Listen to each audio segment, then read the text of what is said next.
Shayxontohur tumani Beltepaga kelganmiz. Okalar aniq mo'ljalimiz shundoq Bekosobodda 9 qavatli domni 2-qavatida joylashgan naqd 3 ta xonasiga ega Yevro remont.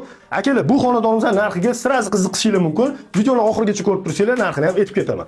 Qaranglar, asosiy eshikdan kirib kelganda kattagina koridorimiz bo'ladi.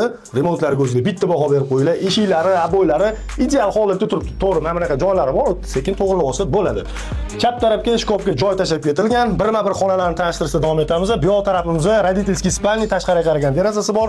Xonadonimizda qisman narsalar qoladi, qisman narsalar chiqib ketadi. Bu yoq tarafda yana bitta kichkina koridor, uyi mana shu joyimizning lampochkasi kuyib qolibdi.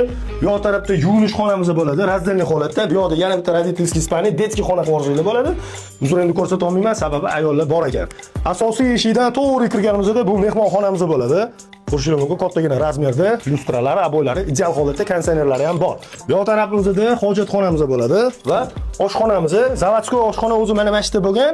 Bu yerda endi ko'rishingiz mumkin, холодильник kirmoshni, cooler, kompyuter qilib qo'yishgan. Oshxonani esa 2x6 balkonga chiqarilgan. Ko'rishingiz mumkin, oshxona jihozlari, o'zini mana ko'rishingiz mumkin, gaz plitalari bor, tapchanning zonasi bor, pastida tapchaning tagida kladovkasi bor, har kun choy o'tiradigan joy qilib qo'yishgan. Shunda mana akalar 2-qavatda joylashgan bo'ladi. Parkovkadan ham muammo yo'q. Endi umumiy maydonga keladigan bo'lsak, kadastr hujjatlari bo'yicha 83 kvadrat metrni tashkil qiladi. Polnoценный 3 xona bo'ladi. Hamma xonalari, sanuzullari razdelniy holatda joylashgan. Narxi keladigan bo'lsa, akalar 83 kvadrat metrli xonadonimizning narxi 78500 dollarga akalar baraka qilishingiz mumkin. Sunnatiga o'tadigan joylari bo'ladi. Kimga qiziq bo'lsa, past raqam qoldiraman.